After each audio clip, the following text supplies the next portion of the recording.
Imini yesabatha ibenhle kwabangcwele. Sizokula ngesihlabelelo 73 inkosi isekhama wena. Ngiyakholwa kuyise abona amandla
asibonge.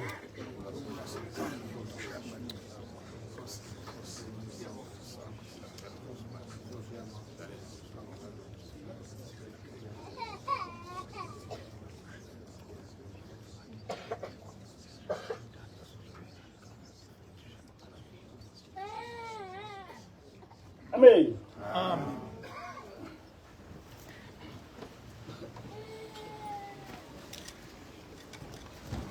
Isihloko salenkonzo sithi ekukholweni ungawakhonzi amakhosi amabili. Ekukholweni ungawakhonzi amakhosi amabili. Enkonzweni edlule sivezile ukuthi inkolo kaJehova yafika lapha emhlabeni eminyakeni yo 1447 BC. ifikela kubantwana bakwa-Israyeli, ifika ngoMose. Kwangakaze kwenzeke ngaphambili ukuthi uNkulunkulu ehle ezulwini ezobonwa ngabantu basemhlabeni ngaphandle kwabaprofeti. Mhlawumbe uJehova wakwenza lokho ukuze bonke abantu bazi ukuthi uNkulunkulu okhona. Lokho kungagcini ngokwaziwa ngabaprofeti kuphela. Isizwe sakwa-Israyeli saba ngaphansi kwalenkolo kusukela kuleso sikhathi kwaze kwaba seminyakeni yo-70 AD. Emva kokunqotshwa isizwe samaRoma ngo-70 AD, ababusi bamaRoma ngesikhathi ezahlukene balela ukuyiqeda inkolo kaJehova. Kusemlandweni ukuthi inkolo kaMose yaqedwa ngamaRoma, okwathi ngo-325 AD umusi wamaRoma wasungula inkolo yabezizwe ebizwa ngokuthi iChristianity. Le nkolo yathatha indawo yenkolo kaJehova eyayivame ukubizwa ukuthi inkolo kaMose. Lo mbusi uConstantine le nkolo kaJehova wayiqeda ngemthetho ebizwa ngokuthi amaCretes. NgalamaCretes kwakulicala elibi elingenza umuntu abulawe uma utholakala ugcina umthetho kaJehova, okwakungumthetho wesizwe sakwa-Israyeli. Enkonzweni edlule sikhulumile ngalamaCretes kaConstantine, ngawo owayiqeda inkolo kaJehova. Namuhla ngizowaveza lamaCretes ngoba yiwo awumgogodla wokuqeda ngenkolo kaJehova. Angiqali ukuwaveza kodwa ngifuna ukuthi ehlale engqondweni zethu. LamaCretes ami kanje: ngiyayichitha yonke imikhosi nemicimbi nemithetho, ukudla isinkwa esingenamvubelo, iminikelo yamawulu eyenziwa ngamaHebheru. Ngichitha nayo yonke imikhosi yamaHebheru, iminikelo, imithandazo, ukuzingcwelisa kanye nokudumisa kwabo. Ukuzila kwabo, imikhosi yokweshwama, amasabatha abo, amahubo nezaga, nenkoloze yokuya kwabo ukuyokhonza emathempelini. Mina ngokwami ngithi angikufisi nakancane ukuthi kube khona ukubuya kule nkoloze yamaJuda, noma ukutholakala ngidla namaJuda, noma ngenza imikhosi kanye nabo, noma ngandlela thile kukhulunywa nabo ngasese, kuphiliswana noma kugxekwa inkolo kaKristu. Kunalokho, uma kukhona ukukhuluma nabo, kufanele kube ukuthi bayatshelwa ngokusobala ukuthi bashiye lo msangano wabo wenkolo yamaJuda, okuyinkolo kaJehova. Uma eke waba khona otholakala enza lokho, noma yimina uqobo, ngiyacela isiqalekiso sikaKhayini noma isifo sobulephero bukaGehazi sivele sehlelekile ngaso leso sikhathi.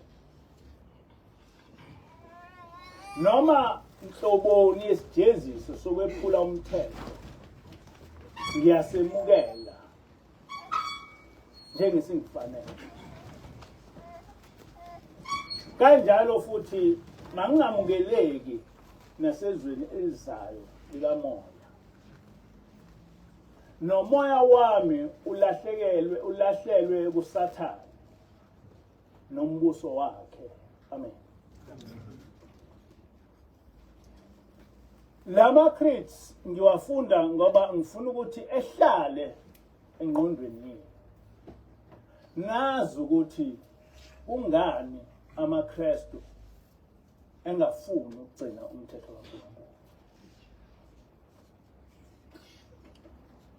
Le creed yenza singabi nakho ukudideka ngokuthi inkolo kaJehova ebizwa ngokuthi inkolo kaMose yaqedwa ngumbusi uConstantine ngamaCreeds. Esikhundleni senkolo kaJehova lo mbusi wamaRoma wabe esemisa inkolo eyakhiwe ngamasiko amaRoma. Ubufakazi balokho sikuthola kwiCreed ethi ngiyawemukela onke amasiko, imicimbi, imithetho nemikhosi yamaRoma. Ngamukela nomkhosi weSabatha likaNkulunkulu oyilanga, uSol Day noma uSunday. Ngalokho usuku lwangesonto elokukhonza uJesu inkosi. Njengoba bekade kwaziwa ngokuthi usuku lwenkosi uBhali, uma uBhali ekhonzwa ngalolu suku ngoba eyinkosi, kanjalo noJesu ukhonzwa ngalo ngoba eyinkosi. Amen. LamaKristu ngifuna ukuba niwazi ngoba amaKristu akayichazi lento, achaza okunye. Ngakho-ke akukhona ukuwa, akukhona ukwahlambalaza amaKristu. Uma uthi kwizimiso zenkolo kaConstantine ukuthi le nkolo yobuKristu iyayichitha yonke inkolo kaJehova, uhlanganisa ukuchitha iSabatha nokusoka. Ubufakazi balokho ile creed efundeka kanje. AmaKristu engenza ubuJuda agcine iSabatha, kodwa kufanele asebenze ngalolu suku lweSabatha. Kodwa bahloniphe usuku lwenkosi uBhali okuyisonto. Otholakala esebenza ngalolu suku lweSabatha lwamaJuda uyojeziswa. Ngakho-ke akulona iqiniso ukuthi iSabatha aligcinwa ngalokhu. Aligcinwa ngoba umthetho wenkolo yamaRoma okungokuKristu ukuthi iSabatha likaJehova lichithwe. Otholakala esonta ngeSabatha likaJehova ajeziswe. Ake sizweke ukuthi enkolweni kaJehova uMose wathini ngokugcinwa kweSabatha. Ku-Exodus 20 verse 8 to 10 uJehova uthi, khumbula usuku lweSabatha lungcwelise. Uyosebenza izinsuku eziyisithupha, uwenze wonke umsebenzi wakho.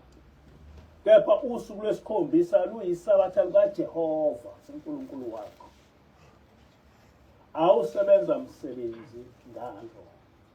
Amen. Amen. Kodwa enkolweni yobuKristu usuku lukaJehova luyaphikiswa. Kuthiwa ngalolu suku amaKristu akagcine isonto. lo mthetho uthi amaKristu engenzi ubuJuda agcine isabatha, kodwa kufanele asebenze ngalolu suku, kodwa bahloniphe usuku lwenkosi uBhali okuyisonto, otholakala esebenza ngalolu suku lwesabatha lwamaJuda loJesu. Kufanele ukuthi bonke abantu amaKristu likewise bazi ukuthi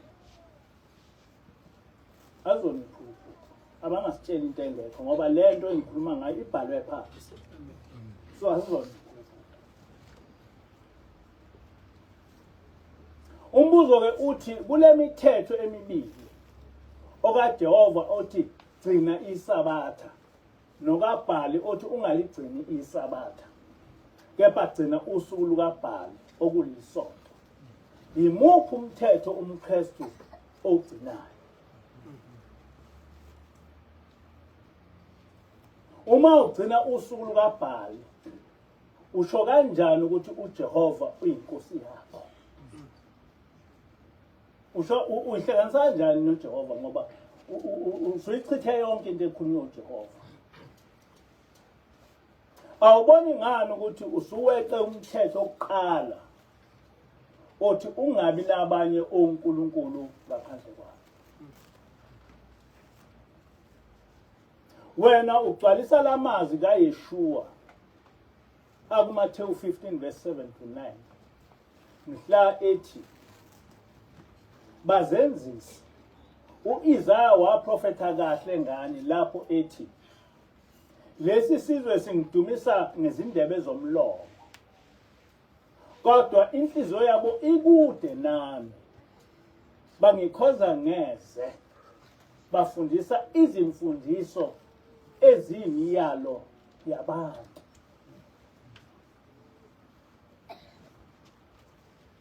Amen. Ukungaligcini isabatha, amaKristu ahamba ngokwezimfundiso zabantu, ngazo balahla uJehova. Okuseqinisweni awumkhonzi uJehova, ngoba awukho umthetho wakhe owugcinayo, kodwa ugcina umthetho kaBhali. Enkolweni yobuKristu akuyo yodwa lenkinga esinayo, kodwa okukhulu ukuthi yonke lenkolo yakhiwe ngobuqili obuyisimanga. Kule ntshumayelo ngizocaphuna incwadi kaDr. Kotze ethi Come Out of Her, My People. Lo her umele iBhabhiloni. uDr. Kotze ungumsunguli we-Religious Research Institute. Lokho kusho ukuthi yonke into okhuluma ngayo wenze ucwaningo olunzulu ngayo. Yikho engudokotela kulomkhakha womlando wenkolo. Isizathu sokucaphuna kakhulu uDr. Kotze ukuthi yena ungumKristu osindisiwe, futhi okhona lapha eSouth Africa. Ngakho izincwadi zakhe zitholakala kalula. Esizweni sakwa-Israyeli esabe saziwa ngokuthi ngamaJuda, kwazalwa umprofeti ogama lakhe owalinikwa yingilosi ngolimi lwesiHebheru okuthiwa nguYahushua. Abazali bakhe kwakunguMaria noJoseph.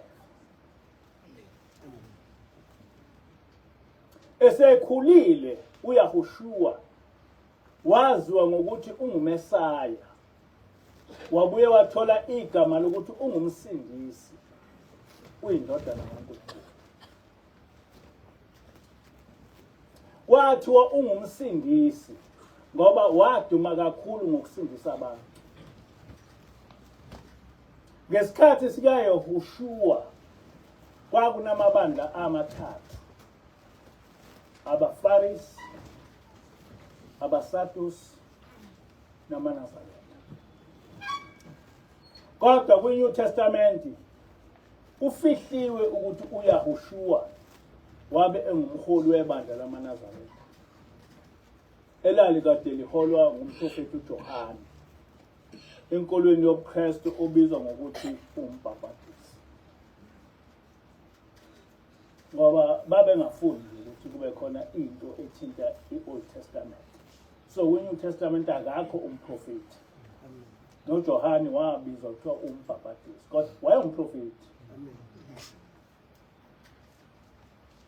Lesi senzo sokufihla ukuthi uYeshua wayengumholi wamaNazaretha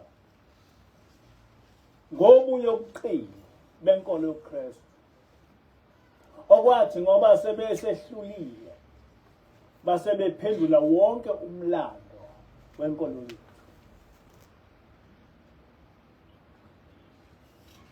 uYahushua eseneminyaka cishe engama-30, amaJuda ambulala ngokumhenga emthini njengokwenkolo kaMose. Kodwa enkolweni yobuKristu sifundiswa ukuthi uYeshua waphanyekwa esiphambanweni. Kufihla ukuthi wabulawa ngamaJuda ngokwenkolo yabo okuyinkolo kaMose. Ngoba uMose ubhalwe phansi kuDeuteronomy 21 verse 22 ukuthi uma umuntu onile efanele ukufa uyobulawa aphanyekwe emthini. Ngoba yayingekho into eyiziphambano enkolweni kaMose. Kudlalwa ngengqondo zethu.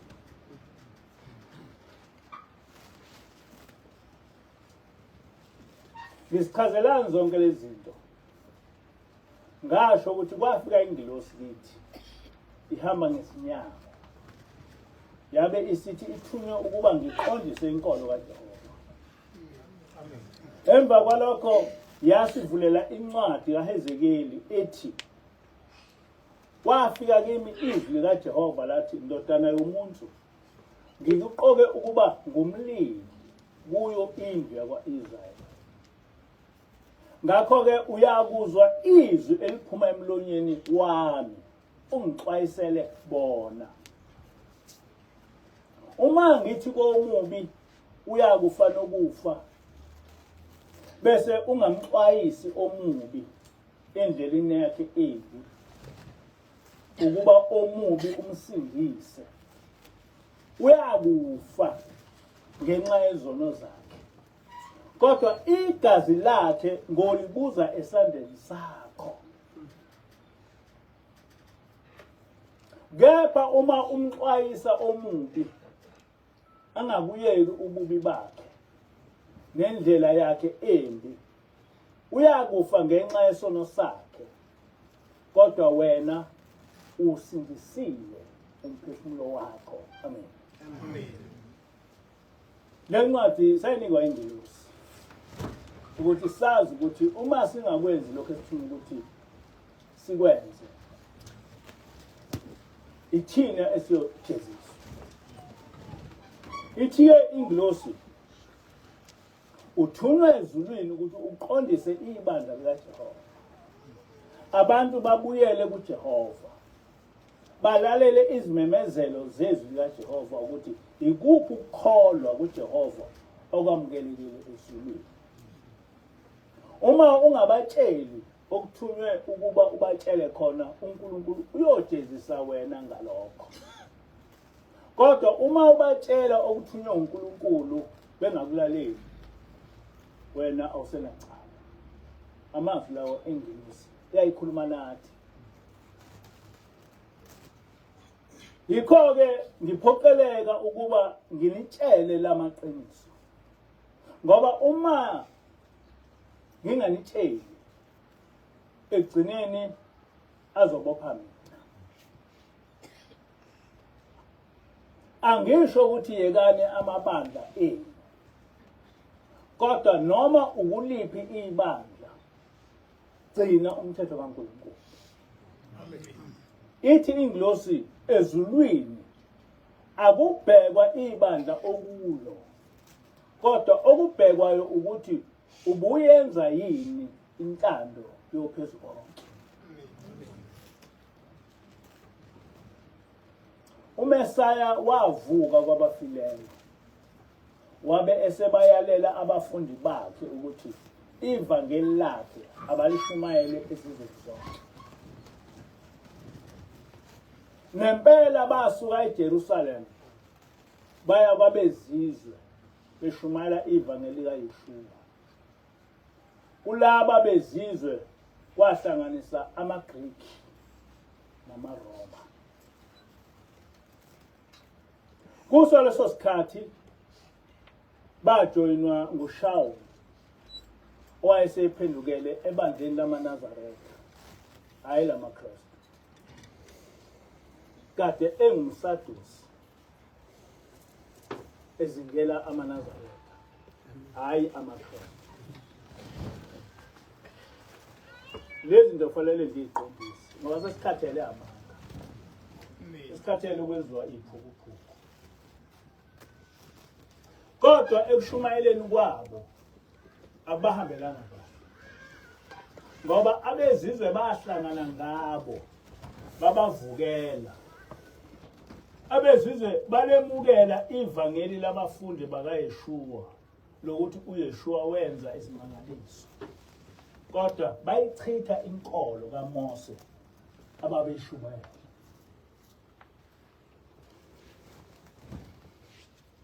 Emva kwalokho kwaqubuka impi phakathi kwamaRoma namaJuda. Okwathi ngo-70 AD amaJuda anqotshwa okokugcina ngamaRoma. Ngalesi sikhathi uYahashua wabe sewahamba kudala emhlabeni, ngoba wahamba cishe ngo-33 AD.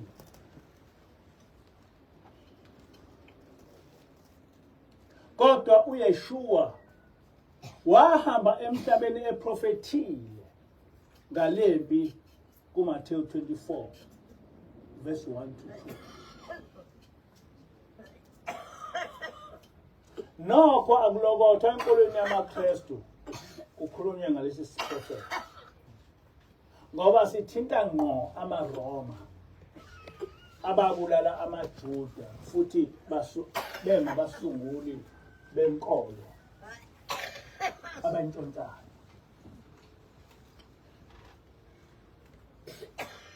Kwipost ekupage yami ehlokweni esithi ama-Israyeli kwakungabantu abamnyama, omunye umlungu uchaze kahle ukuthi emva kokunqotshwa kwamaJuda ngo-7 AD izizwe zakwa-Israyeli zahlangana kanjani eWest Africa endaweni ebizwa ngokuthi iNegroland.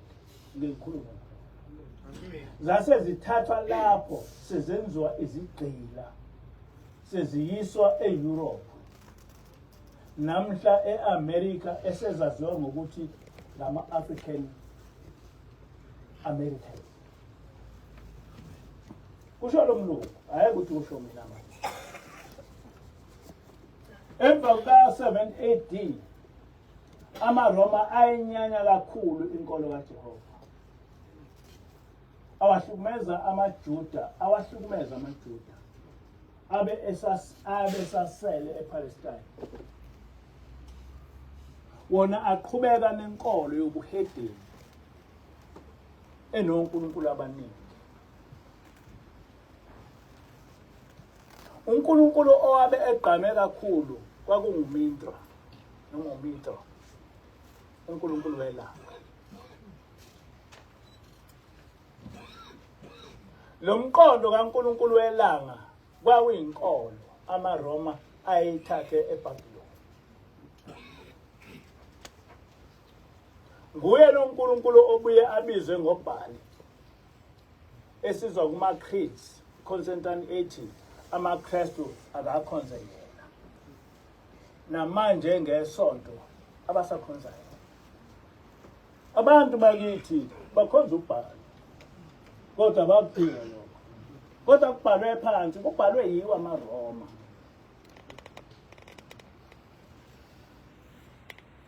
kodwa kusiwo amaKristu kuphela adumile ngendaba kaNkulunkulu.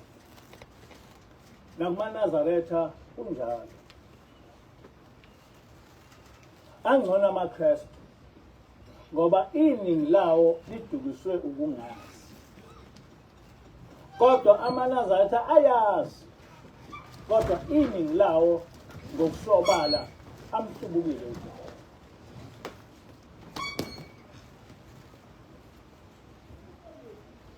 Benza sengathi abazi ukuthi onkulunkulu abayize bazobhujiswa.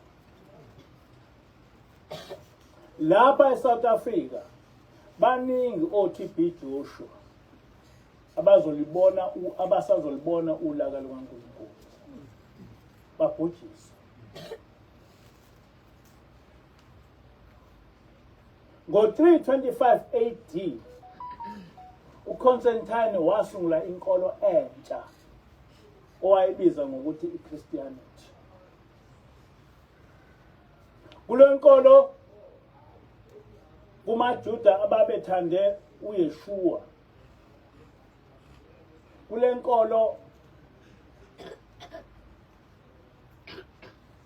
yamaJuda abezizwe babethande uYeshua ngoba mhlawumbe wabe ephilisa. Kodwa abaze balemukela ivangeli lakhe elaligxile emthethweni kaMose. Bamchitha uYeshua owaye nguMesaya enkolweni yamaJuda. Basebezakhela uMesaya wabo. Kodwa bethathe wonke umlando wempilo kaYeshua ngaphandle kwegama lakhe. Basebenza ngalomlando wakhe lo Mesaya mbumbulu osebizwa ngoJesu noma ngoJesus. Yikho-ke uDr. Kotse ethi abezizwe babemfuna umsindisi, kodwa hayi lo oliJuda, ngoba babewazonda amaJuda bezonda no-Elohim okuyi-Old Testament. Lo Elohim okusho uNkulunkulu wamaHebheru okunguyeshua.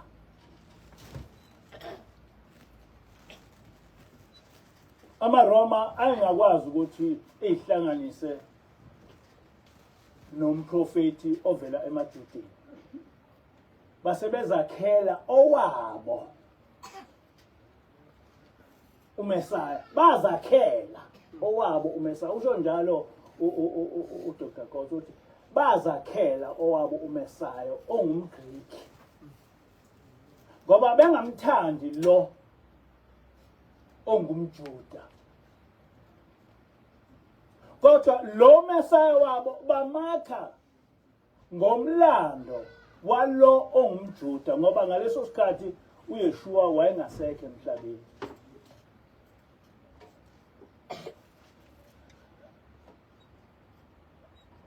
Nomsindisi wabo ke waqala ukuba sibe nomsindisi ongumlungu. Kodwa umsindisi owayehamba emhlabeni kwakungumsindisi omnyama. Kodwa kwasekwakhiwa umsindisi owumlungu. Abantu bakithi bamiyeka lo msindisi olethwe uNkulunkulu ohambe ngenyawo washumayela. Bathatha lo owakhiwe ngamaRoma ongumlungu. How stupid are we?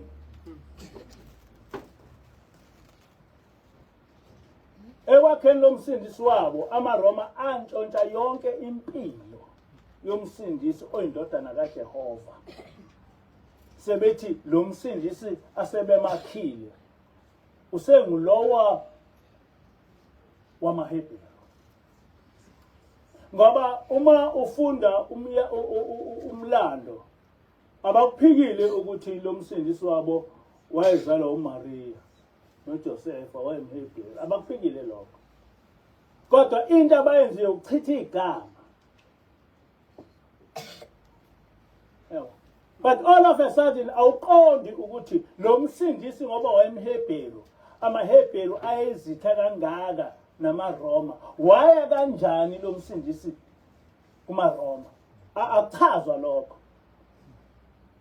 Uthi lo msindisi ngoba uYeshua kuMathewu 24 wachaza ukuthi kuyoba nempi eyoba nje ibulale amathempeli. Kodwa no black person oyibuza ukuthi lo msindisi wamaHebheru wandiza kanjani waba umsindisi wamaRoma, nokuthi wakwenza nini lokho, ngoba uYeshua wafa ngo-33 AD. Lo msindisi wakhiwe ngo-325 AD, almost over 200 years wahamba emhlabeni.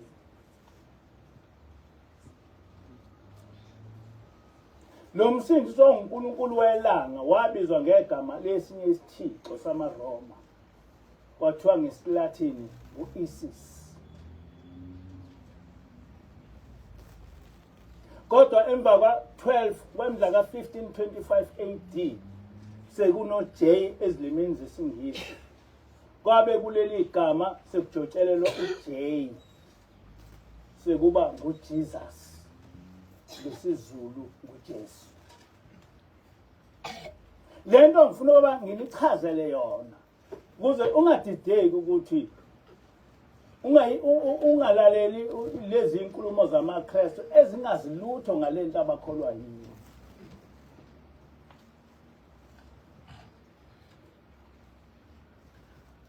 Thina bangabalandeli benkolo kaJehova siqala lapho-ke ukungenelela kule nkolo kaConstantine, ngoba yakhiwe ngoMesaya wethu. Amen. Lo msindisi obizwa ngokuthi uJesus akaze abe khona, akazange waba khona. Kodwa ngobuqili amaRoma antshontsha umlando womsindisi wethu, base befakela zonke izinto ezazingekho kuYeshua. Sekuthiwa lo msindisi wabo unguNkulunkulu omthathu emunye, into engekho uNkulunkulu kaJehova, engekho uNkulunkulu wakwa-Israyeli onguJehova. uNkulunkulu akaze ebe mthathu emunye, uNkulunkulu munye. Le nhlobo yokuntshontsha imisebenzi yomunye umuntu bese uthi ngeyakho kuthiwa i-plagiarism. Ule plagiarism isela lithatha umsebenzi wakho liwenze owalo, bese lishintsha lapha nalapha ukuze kungabonakali ukuthi umsebenzi wakho lo, bese licisha igama lakho lifaka elalo igama. Kuyenziwa kakhulu lokhu uma ngabe ubhale incwadi uthi uyisa kuma-publishers, befike bekutshela ukuthi hayi ayiphasanga, kanti sebeyithathe bayishintsha bayenze yabo, bafaka negama labo. And that is exactly into eyenziwa amaRoma ngoYeshua. NamaRoma enza kanjalo mhla bentshontsha uYeshua, bemenza uJesus, ngoba sebazi ukuthi ngoba sebesehlulile ayisekho into esizayo.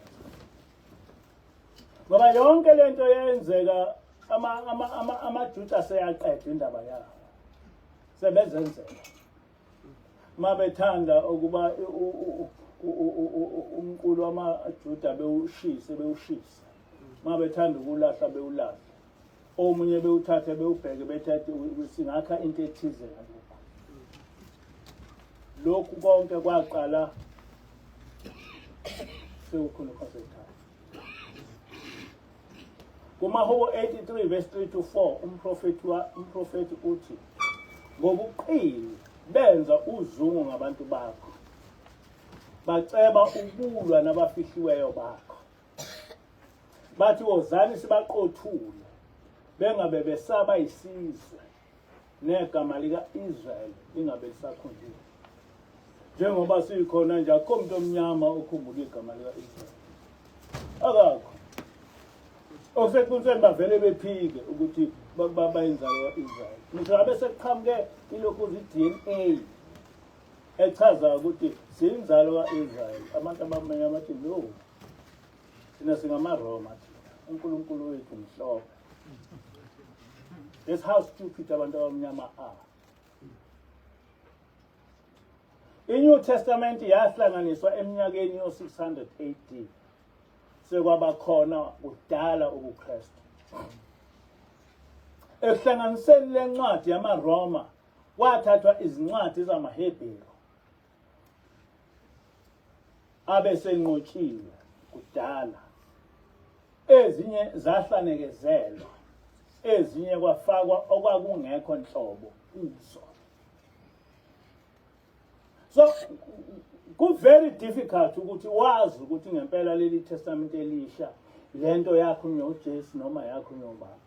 Fortunately I happened to see incwadi ebhalwe ukuthi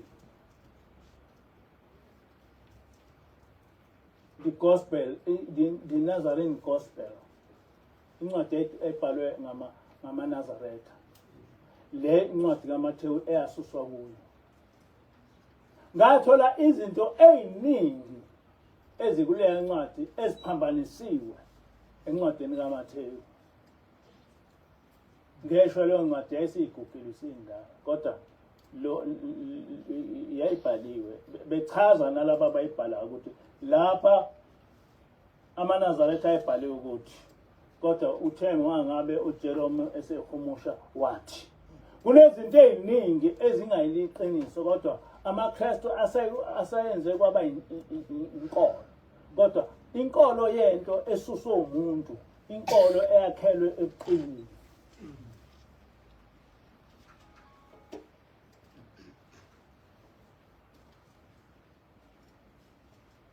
Ngakho-ke abantu abamnyama kufanele bazi ukuthi iNew Testament iqukethe izinkulumo ezingamanga, kodwa amaRoma azifaka ngobuqili ukuze okuqukethwe yileli testament kubantu kubukeke kuliqiniso.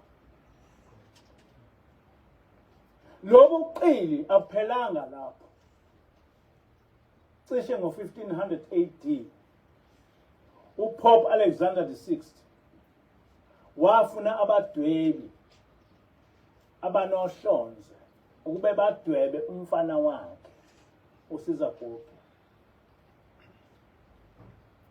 Sebesidwebile lesi sithombe, lo Pope wathi lesi sithombe sekuyiso esimele uJesus. Sesiphanyekwa kuzo zonke izinto zamasonto, kuthiwa nguJesus oyindodana kaNkulunkulu.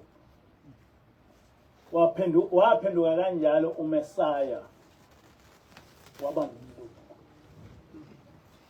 Ukhona omunye umlungu obhaliwe ukuthi kwakubalekile ukuthi uJesus ebe umlungu ngoba laba bantu uYeshua eqhamuka kubo basebezigqili. Kodwa uma ngabe uJesus engumlungu, abantu abamnyama bohlale bebesaba bethu. Ubhala umlungu. Kubhala umlungu. Uyena oyichazayo le ndaba kaSizabhoki ukuthi kwenziwa umuntu wathiwa uJesus ukuze abantu abamnyama bemesaba umlungu, bazi ukuthi uNkulunkulu uvela kubelungu. Lokho kukhulunywa abelungu, hayi ukuthi kukhulunywa abantu abamnyama. Yonke iNew Testament ifundisa ngoJesu Kristu, kodwa lo Jesu Kristu esifundiswa ngaye akaze abe khona ngaphandle kokuthi uthathwe indodana ka-Elohim, ngayo kwenziwa isithixo. Njengoba sesiwavelizile amaKristu enkolweni yamaRoma, wachitha u-Elohim onguYahweh esikhundleni sakhe, basebeba noNkulunkulu oziqu zintathu emunye, uNkulunkulu waseBhabhiloni owakhelwe kuNkulunkulu umama, uNkulunkulu uyise, uNkulunkulu indodana. Into eyaba khona leyo. Sazi ngisho amagama abo labo uNkulunkulu. So lo uNkulunkulu omthathe emunye uthathwe lapha ngoba abantu abamnyama are not aware ukuthi le iTestament elisha alikhulumi ngoNkulunkulu lo umdali wezulu nomhlaba oJehova. Kodwa likhuluma ngalo uNkulunkulu waseBhabhiloni. Uma ungafunda incwadi kalokhu uyichaza kahle yonke lento ezithi come out of her my people ukuthi abantu abafuna uNkulunkulu ngempela ake befune uNkulunkulu lo waseJerusalem, hayi lo owakhiwa.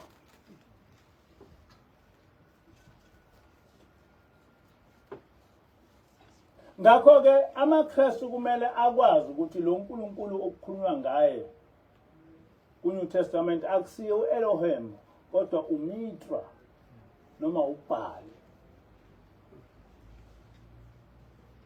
Kuyakuthi uma ngicabanga lesi senzo samaRoma ngifikele usizi. Ngizibuza ukuthi kwenzeka kanjani ukuthi isizwe esimnyama sikhohliswe isizwe esimhlophe ngalendlela.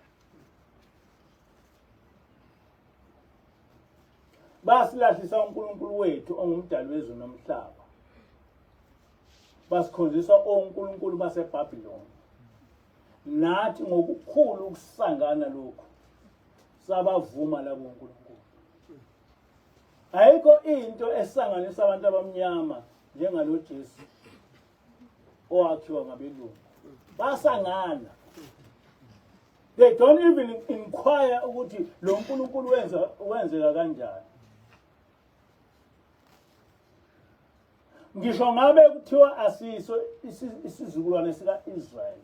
Kodwa kungathi siyisizwe simnyama silahle inkolo eyalethwa nguJehova bese siyokhonza izithixo zabezizwe. Uma kukhona umKristu othi yena akahambisani nale creed, pho kule nkolo kuhlekiselwani ngomthetho kaJehova? Akuyini amaKristu ayaye ahlekise ngokuthi bona abasahlanzwa ngegazi lezimbuzi.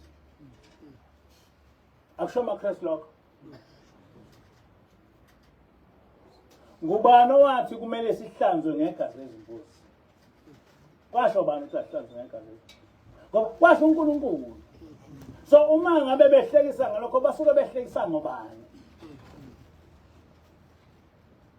Kuphi kwiTestament lapho uYeshua ethi usiyakuchitha ukugezwa ngegazi lezilwane? Kuphi?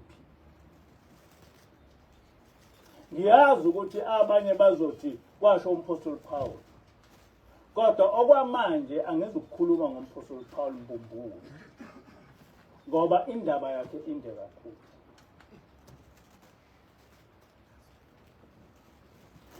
Le nkulumo ngiyibhekise kubantu abafuna iqiniso lodwa ngendaba kaNkulunkulu. Nabaqondayo ukuthi abamhlophe basenza kanjani isiphuphu. Kuyadingeka ukuthi umKristu akucacise ukuthi ukholwa kuJehova noma ukholwa kuBhali. Inkolo kaMose yalethwa nguJehova entabeni yaseSinayi ngo-1447 BC. Kanti inkolo yobuKristu yasungulwa nguConstantine ngo-325 AD. Umthetho obusa inkolo kaMose wafika noJehova evela nawezulwini. Kanti ukuchithwa komthetho kaMose kwenziwa nguConstantine ongumuntu phaqo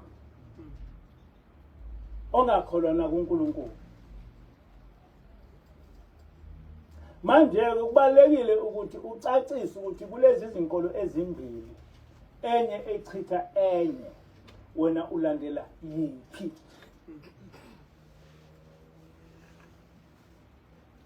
Kungabe kukhona ongahambi kahle ekhanda lakho uma uthi ulandela izinkolo ezimbili kodwa lezi inkolo ezimbili ziphikisana, enye ichitha enye. Kukhona abantu abacabanga ukuthi uNkulunkulu uyisibhukuphuku, ngezenzo bakhonza uConstantine, kodwa ngomlomo bathi bakhonza uJehova.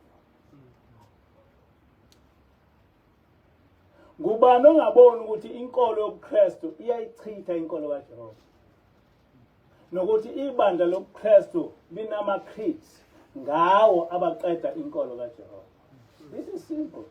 Angikhulumi lapha into engiyikholwayo, anginaso isikhathi sokukhuluma into engiyikholwayo, kodwa ngikhuluma into eliyiqiniso ebhalwe phansi yiwo amaKristu, futhi ibhalwe phansi abasunguli bamaKristu. Angibaqambile amanga, lezi zinto zikhona. Lama-creeds engikhuluma ngawo akasuke ekhanda lami. NjengomKristu, imuphi uNkulunkulu omlandelayo? NguJehova othi asigcine isabatha lakhe, noma nguConstantine othi amaKristu akagcine usuku lukaBhali okuyisonto? Mhlawumbe yimina engingaphili kahle ekhanda. Uma nje uphila kahle ekhanda, uyilahla kanjani inkolo kaJehova bese uqhosha ngenkolo esungulwe umuntu? Ukwenza kanjani lokho? Ngabe akukhona umuntu ongazi ukuthi le nkolo eku-Old Testament inkolo kaJehova? Ukwazi kanjani ukuthi uqhoshe ngenkolo yomuntu against inkolo kaJehova? Ngoba uyazi ukuthi kwi-Old Testament kukhuluma uJehova, ngisho kubaprofethi kukhuluma uJehova. Futhi uyazi ukuthi kwi-New Testament akekho umprofethi. Nalaba abagcina emva kwaJesu kwakungabafundi bakhe, babe ngabafundisi nje abafana nabo, babe ngayibo abaprofethi. Manje ukwazi kanjani ukuthi uthathe inkulumo yomfundisi uyenze ibe ngaphezulu kwenkulumo kaJehova uma uphila kahle ekhanda? Angiqhubeke namaKristu amaRoma alandelwa ngabantu bakithi. Kule creed uConstantine uthi amaKristu engenzi ubuJuda agcine isabatha, kodwa kufanele asebenze ngalolu suku, kodwa bahloniphe usuku lwenkosi uBhali okuyisonto. So yini sho amaKristu, ngoba kusho lapha i-creed yawo ukuthi bengaligcini isabatha likaJehova. Otholakala esebenza ngalolu suku lwesabatha lwamaJuda uyodisisa. Ubhalwe phansi bantwana abancane. Mina kangisonisibuku, angiyilandeli into ungayihlolanga. Ngaba amaKristu ayakwamukela ukuchithwa kwesabatha likaJehova kukhonzwe isonto likaBhali? Nikwenza kanjani ukuthi kuthi ningawemukeli inkolo kaJehova bese nithi uJehova uNkulunkulu wenu? Kwenzeka kanjani ukuthi uthola amaKristu ethi uJehova uNkulunkulu wenu? Ngoba bameyisa futhi isiZulu, hayi ngokufihla kahle. Ngisho imithetho yakhe abahlekisa ngayo, ukuthi asaphili ngaphansi kwegazi lezimbuzi. Uxake ukuthi ubani owathi asiphile ngaphansi kwegazi lezimbuzi? Lo Yeshua abakhuluma ngayo bengakhomba eBhayibhelini lapho akwathi asingabe saphila ngelokho ngomthetho kaJehova. Ngoba washo yena ulokhu uzwa uYeshua kuMathewu 5 from verse 17 ukuthi umthetho kaJehova uminguna phakade. Ongawugcini ngeke angene ezulwini. Washo yena uYeshua. Manje mase qhamuka umuntu ehlekisa ngomthetho kaJehova, usuke echaza ukuthini? Ngiyazi ukuthi amaKristu amaningi akazi lutho ngomlando wenkolo yabo, kodwa abafundisi abaningi baneziqu zenkolo, abanye bangodokotela kule nkolo. Angazi ukuthi umuntu uyayithi ethi udokotela enkolweni yobuKristu usuke efundeni. Ngoba mina nginaso ngisho isiqephu esisodwa seBhayibheli semfundo yeBhayibheli ngiyifundele nje kodwa ngiyayithatha yonke incwadi ngifunde yonke into nangenkolo yami kaShembe angithatha yonke into yakakhulunywa ngiyihlanganise ngibona ukuthi kwakuhamba kanje ngenze ucwaningo ngenkolo yami ngenze ucwaningo ngenkolo engiyibona ukuthi lento ayikho uma into ngiyisola ngiyayifuna ngiyilandele umbuzo uthi uma umuntu engumfundisi ebona le creed ethi ngiyawemukela onke amasiko imicimbi imithetho nemikhosi yamaRoma ngamukela nomkhosi weSabatha likaNkulunkulu oyilanga uyaye athini uma ngempela ungumfundisi womuntu omnyama ufunda le creed uyawuthi noma uyazi uqala ukuyizwa ngami angeke vele uyazi ngoba ufunda lokho kutshelwa abelungu kodwa lezi zinto ngithola ezincwadini ezibhalwe ngabelungu ayikho ebhalwe umuntu omnyama ibhalwe abelungu besha abelungu bethi hey lesizwe samaRoma siganga ngathi kade ngizwe intombazana yomuntu omnyama ithi eGermany akakho umlungu osontayo akakho noyedwa ithi mina ngiqhamuka eSouth Africa ngithola ukuthi eGermany nje akekho umlungu osontayo ngoba babona ukuthi badlala ilokhuza umTaliyane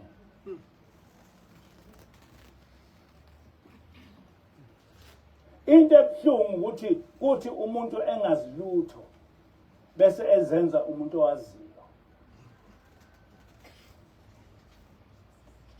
iqiniso lomlando ukuthi inkolo kaJehova yaqedwa inkolo yobuKristu Christians must accept that fact abangadlali ngengqondo zethu inkolo kaJehova yaqedwa inkolo yobuKristu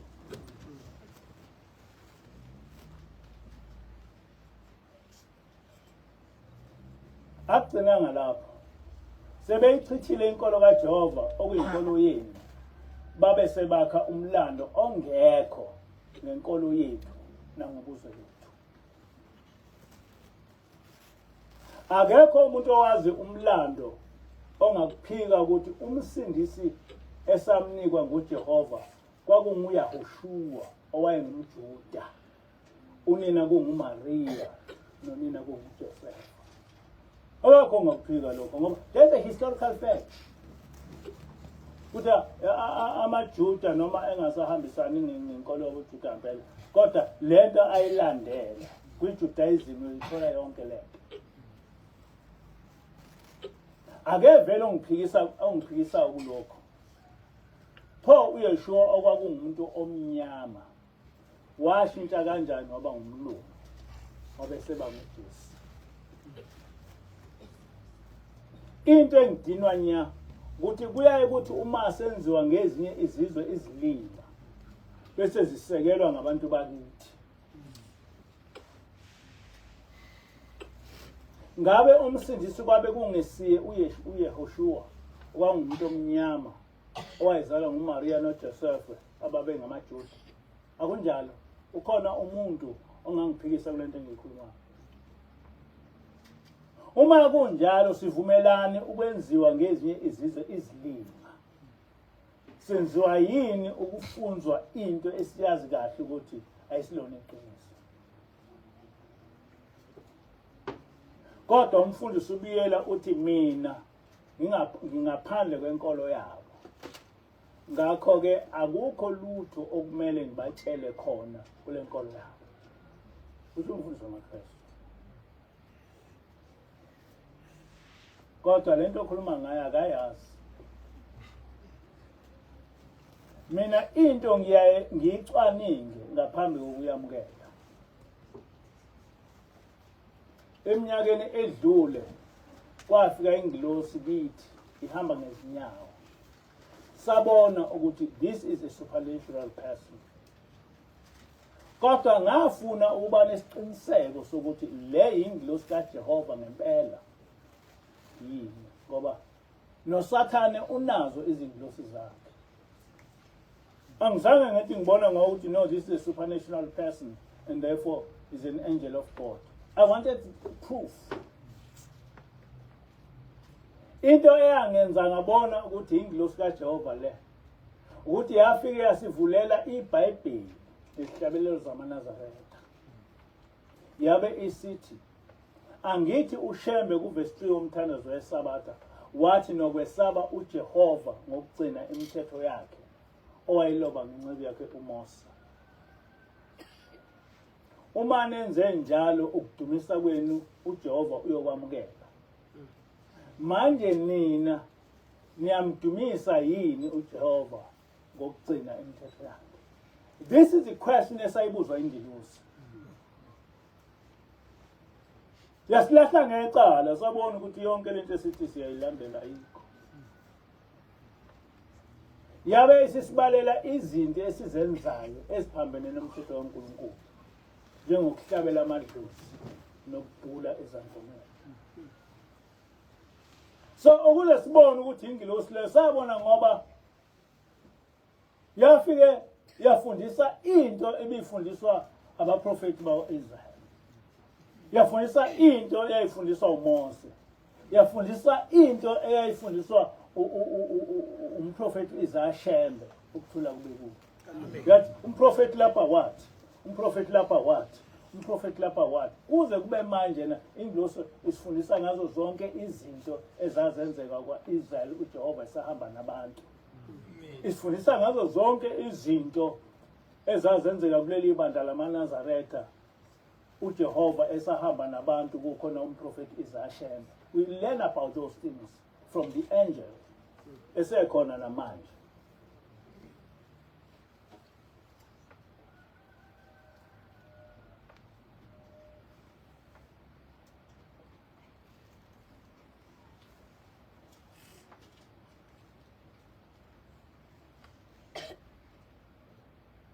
Kusukela lapho saba ngabazelwe kabusha ngoba asiphindanga senza into ephambene nomthetho kaNkulunkulu.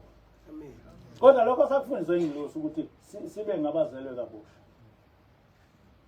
uNkulunkulu waletha inkolo yakhe ngoMose wayibekela imigudu okumele sihambe ngayo uma sithi singamakholwa akholwa kuJehova.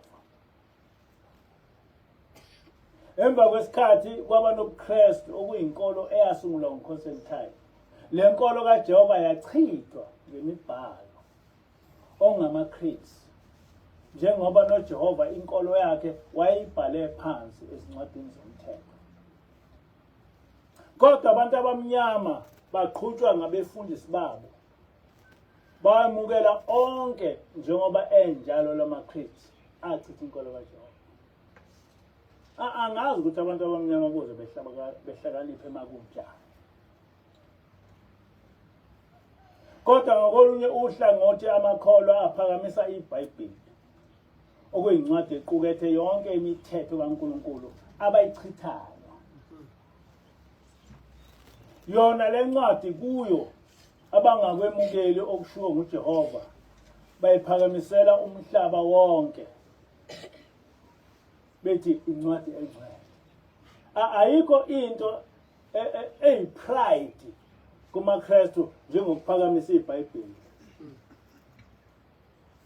Beze bethi bakhipha amadimoni ngeBhayibheli. But the content yaleli iBhayibheli is rejected.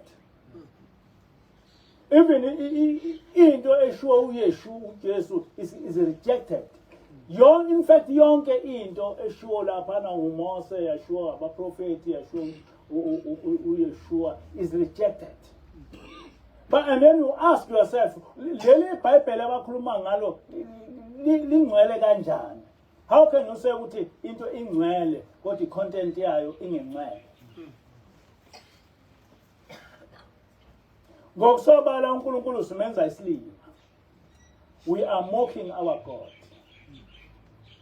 Ngomlomo sikhonza uJehova. Kodwa ngezenzo sikhonza uBhali.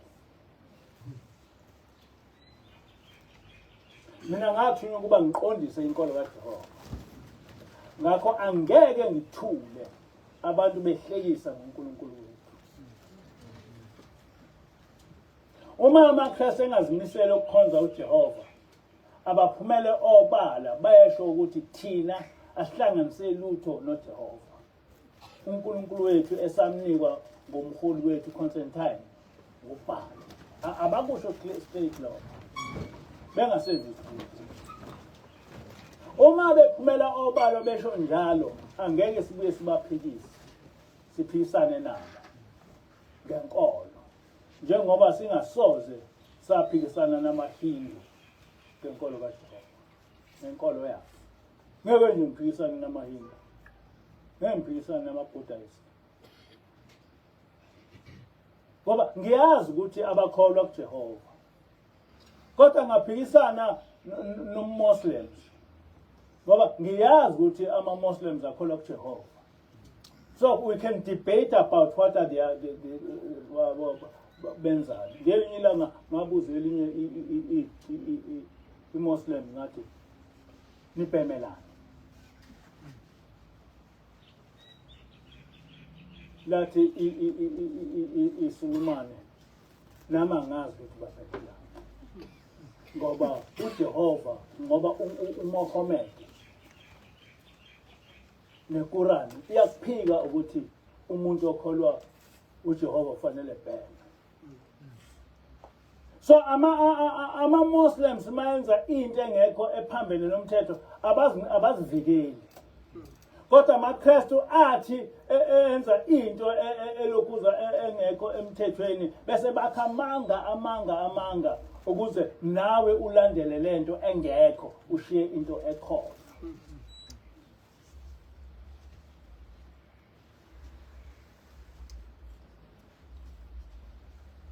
Manje ngoba uNkulunkulu abamkhonza uBhali bafunani kuJehova. Sizoyekelana ukukhuluma abantu behlekisa ngoNkulunkulu wethu. Uma uthi lento engiyikhulumayo ubungayazi, kodwa iqiniso ukuthi kade ngikhuluma ngalamaKristu abukela phansi inkolo kaJehova. Angali namhlanje ngikhuluma ngamaKristu. Kodwa akakho umKristu owanakile. Bacabanga ukuthi siyaswesa. Umfundisi Biyela uthi ngiphikisa uMpostoli Paul. Kodwa umpostoli wayekhuthele ngisho kwabanye apostoli kusho uLokozi umfundisi Biyela uthi umpostoli Paul wayekhuthele ngisho kwabanye abapostoli. Ngenxa yokuthi lo muntu uthi ungumfundisi kodwa akaboni ukuthi lo Paul okhuluma ngayo imbombayo. NjengoJesu esamakhelwa ngabezizwe, lo mpostoli samakhelwa ngabezizwe ukuze ngaye baqede inkolo kaJehova kube sengathi iqedwe nguye uJehova. KuGenesis 17 verse 12 to 13 uthi uJehova wonke umntwana wesilisa uyosokwa. Lesi sivumelwano sami saphakade. Kodwa kwabaseGalatiya 5 verse 1 to 3 uPaul uthi uKristu wasikhulula ukuze sibe ngabakhululekile. Ngakho-ke imani niqine ningabe nisaboshelwa ejokweni lobuqila. Mina Paul ngithi kini uma nisoka uKristu akanalisizo lalutho kini. Kusho Paul uphikisa uNkulunkulu. uNkulunkulu uthena ukusoka kufanele wonke umuntu oyesilisa esoke kuze kube ngunaphakade kuluphawu lukaNkulunkulu. Kodwa uPaul uthi mina ngithi ningasoki. Ngampela amaKristu akasoki. Ngoba amlahlile uJehova alandela uPaul. uPaul sekunguye ophikisa uNkulunkulu. UYeshua kuMathewu 5 verse 17 to 19 uthi umthetho kaNkulunkulu umi ngunaphakade ongawugcini umthetho efundise abanye kanjalo angeke angene ezulwini. Yena futhi uYeshua kuMathewu 7 verse 21 to 23 uthi noma ungaprofeta ngegama lakhe wenze izimangaliso ngegama lakhe kodwa uma ungawugcini umthetho kaNkulunkulu kodwa usufika phambi kwakhe athi suka kimi menzi wobubi angikwazi. Kuthi Jesu. Kwizenzo 28 verse 3 kuthi uPaul kule ncwadi obizwa ngokuthi ungumholi wamaNazaretha wayefundisa abantu ngezimfundiso zikaJesu ethathela emthethweni kaMose nasezimfundisweni zabaprofethi. Kubhalwe kwizenzo ukuthi uPaul wayefundisa ngomthetho kaMose nezimfundiso zabaprofethi. Kodwa umfundisi ubiyela akaboni ukuthi kuleli testamenti sifunda ngoPaul ababili. Omunye ngofundisa ngomthetho kaMose, omunye ngochitha umthetho kaMose. Christians don't see it. It's a simple thing ephambi kwabo.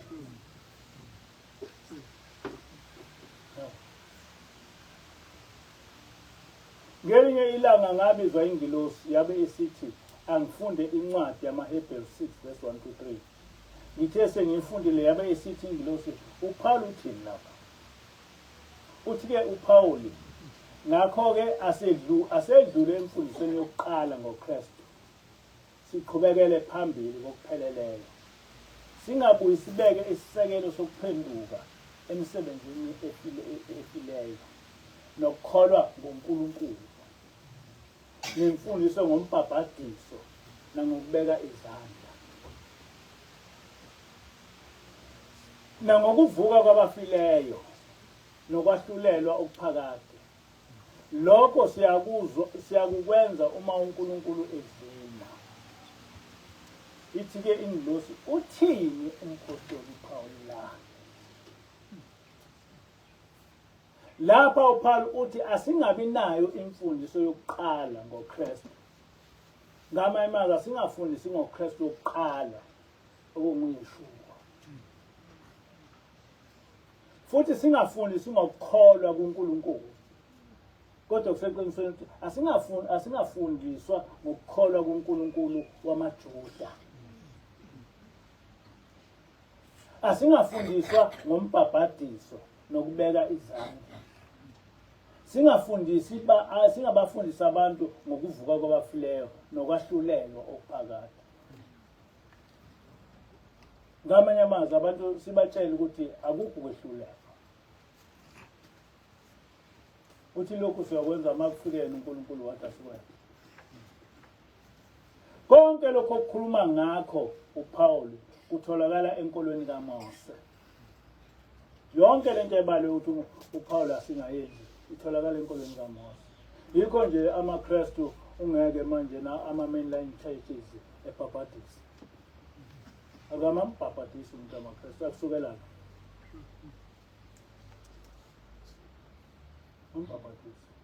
amaKristu ama-mainline churches akamthandazeli umuntu. Ukuthandazela umuntu kufika nje kulamaKristu amasha okuthiwa asindisiwe namanye abizwa ngamagama ahlukene. Kodwa nje kuma-mainline churches akathandazeli umuntu. Phela ngikholwe kuwo nangakhulela uthemba. Indaba nje yokuthandazela umuntu ayaziwa ngoba wenqaba uPaul.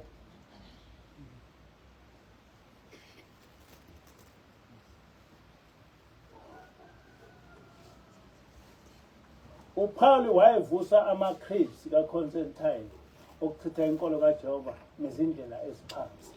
Wayengafuni ukusho ukuthi lokho engikushoyo okuseqinisweni ngivusa ama-creeds. Yikho ama-mainline churches engabhabhadisi futhi engabathandazeli abagulayo. Batshelwa uPaul ukuthi amaKristu akangazenzi lezi zinto esemthethweni kaMose. Ngicela amaKristu aphumele eshashalazini achaze ukuthi le nkolo yabo ihlanganaphi noJehova. Ngoba ngisho uPaul abakholelwa kakhulu kuye bamthandela ukuchitha inkolo kaJehova. Bamthandela lokho.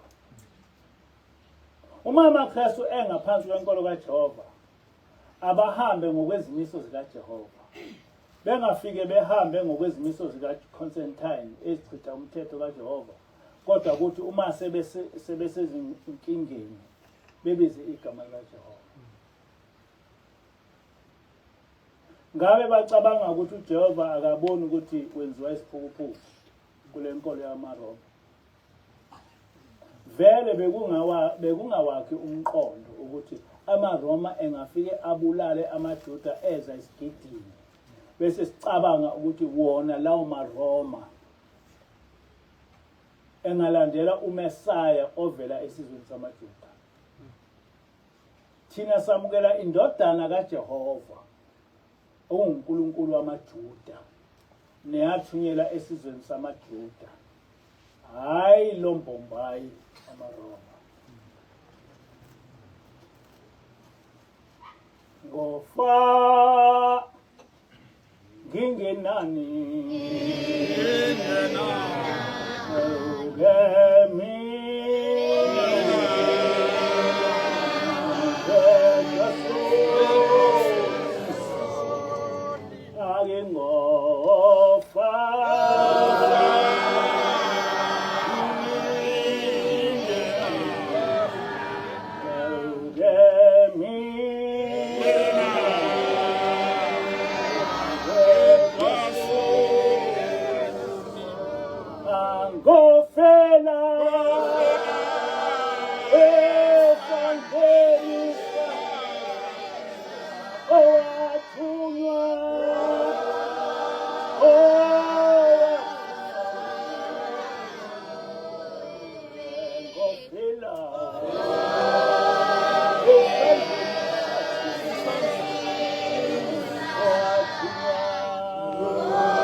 Abba, my God.